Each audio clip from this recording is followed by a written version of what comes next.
नमस्कार, मैं माधवी चौधरी और आप देख रहे हैं लाइव लगातार। राजद विधायक तेज प्रताप यादव ने अपने छोटे भाई और नेता प्रतिपक्ष तेजस्वी यादव के खिलाफ बगावत का बिगुल फूंक दिया है।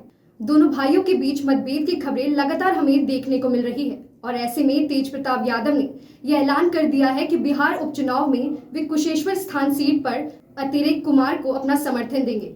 इसी पर बात करने के लिए आज हमारे साथ मौजूद हैं सीनियर एडिटर दीपक अमरस जी। तो आइए जानते हैं इस परिस्थिति में उनका क्या मानना है। देखिए माधवी, ये बहुत आरजेडी के लिए और बिहार के राजनीति के लिए बहुत एक अहम मोड़ है। लालू प्रसाद जननायक रहे हैं और उनके बेटे तेजस्वी और तेज प्रताप, इन दोनों का मतभेद कोई नया नहीं है, लेकिन इस दफे जो स्थितियां बनी हैं इसे आप नूरा कुश्ती नहीं कह सकती। ये बहुत ही गंभीर है। पहले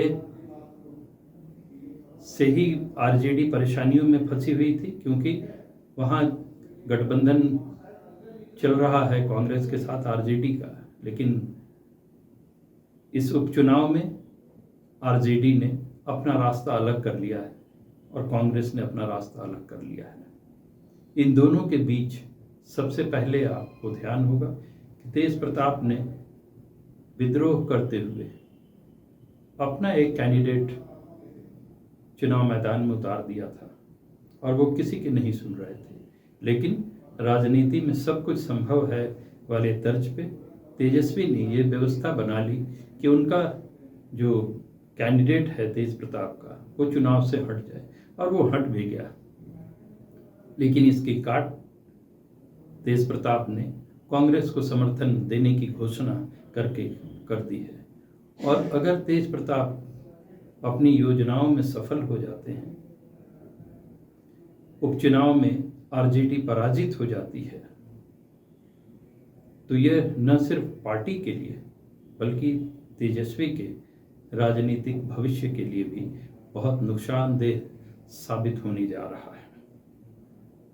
आरजेडी कोशिश कर रही है कि किसी न किसी तरह से इस टकराव को टाला जाए, लेकिन हम हर दिन इस टकराव का एक नया रूप देख रहे हैं।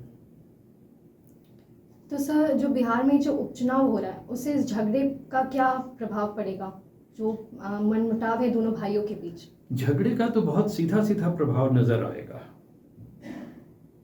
क्योंकि आप लाख कहें तेज प्रताप के बारे में, लेकिन उनको पसंद करने वाला एक वर्ग है। और जब आप घर में लड़ाई हार रहे हों तो ये बहुत मुश्किल हो जाता है कि आप घर के बाहर के झगड़ों में जीत हासिल कर लें। तेजस्वी के सामने बीजेपी की चुनौती है, कांग्रेस की चुनौती है, और उन्हें घर में अपने भाई की चुनौती का सामना करना पड़ रहा है। यह झगड़ा निश्चित रूप से इस चुनाव में अपना असर तो दिखाएगा ही। सर, ये लालू प्रसाद यादव ने उन्होंने बहुत लंबे समय के बाद राजनीति में सक्रिय होने का संकेत दिया था, लेकिन वो बिहार नहीं आ रहे हैं, क्यों? देखिए, जानकार जो हैं राजनीति के, लालू प्रसाद के इस फैसले को वो राजनीति से ही जोड़कर देखेंगे।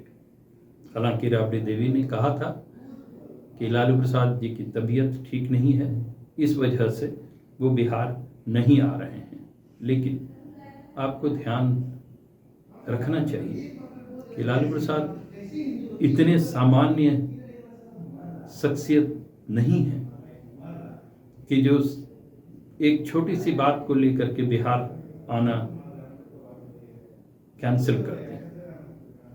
बहुत स्तर से दोनों भाइयों के बीच मान मनोबल की कोशिश हुई, लेकिन तेज प्रताप अगर नहीं मान रहे हैं तो ये भी आप नहीं कह सकती हैं कि तेजस्वी अपने कदम पीछे खींचने को तैयार हैं।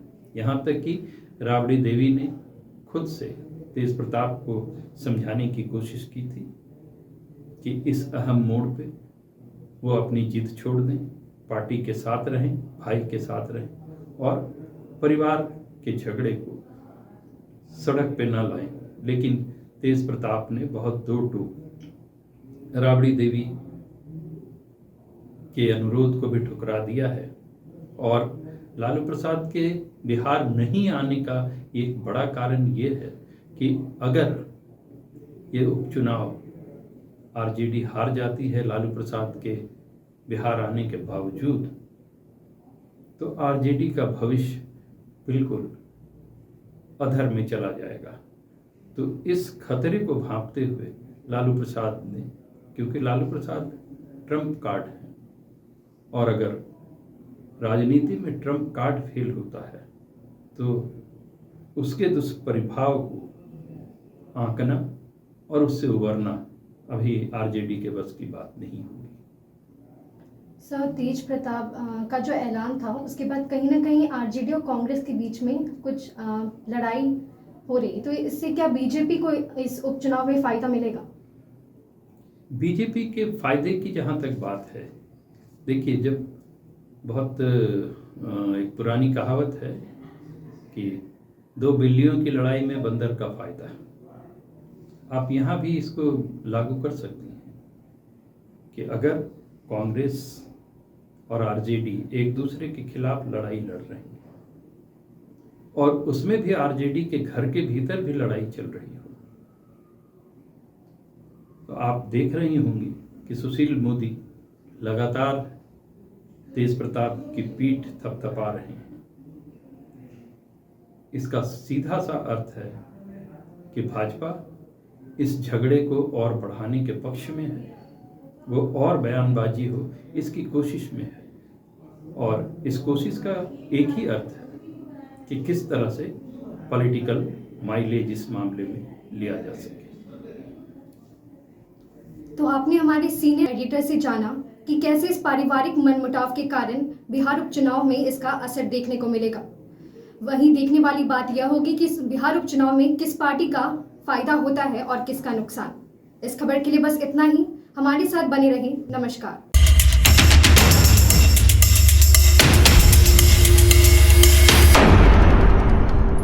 न्यूज अपडेट के लिए आप हमारे चैनल को सब्सक्राइब करें।